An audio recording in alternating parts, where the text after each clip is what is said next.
सर्व मायबाप जनता बंधू भगिनींनाच आज विनंती करतो की आमच्या प्रभाग क्रमांक 1 मधील राष्ट्रवादी काँग्रेस पार्टी व शिवसेना यांचे उमेदवार माझी मिसेस सौ योगिता सुचिता सचिन दीक्षित तसेच आमचे मित्र भैयासाहेब योगेश पाटील शेखर भाऊ दुसाने हे तिन्ही घड्याळ या चिन्हावर उमेदवारी करीत आहे।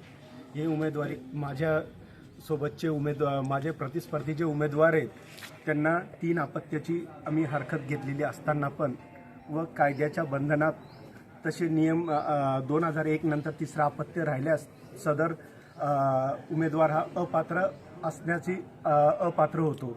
यांना देऊन त्यांची उमेदवारी देण्यात आलेली आहे। त्याबद्दल आम्ही हरकत व उच्च न्यायालयात गेलेलो आहे। योगेश गोकुळराव पाटील प्रभाग क्रमांक 1 मधून सर्व मायबाप जनता यांना एक नम्र आव्हान व विनंती करतो की आजची ही लढाई शेवटपर्यंत धनशक्ती विरुद्ध जनशक्तीची जनशक्ती बाबतीत आमच्या प्रभाग क्रमांक 1 चे सर्व नागरिकांनी आम्हाला खूप सहकार्य केलं आहे।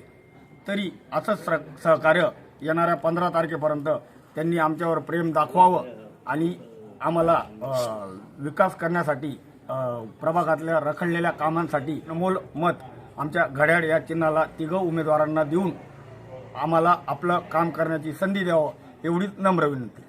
योगिता सचिन दीक्षित प्रभाग क्रमांक 1 मधून उमेदवारी करीत आहे। बऱ्याच अडचणी लोकांनी सांगितल्या आम्हाला की रस्ते नंतर घंटागाड्या येत नाही, नंतर मंदिरांची कामं वगैरे सगळे असे आत्तापर्यंत जे BJP वाल्यांनी कोणतेच कामं केलेले नव्हते अशा प्रत्येकाने आम्हाला सांगितलं। ते फिरत असताना आम्ही त्यांना सगळ्यांना सांगितलं की आम्हाला तुम्ही सहकार्य करा, तर आम्ही पुढची 5 वर्ष आम्ही तुम्हाला सगळे कामं व्यवस्थित पूर्ण करू।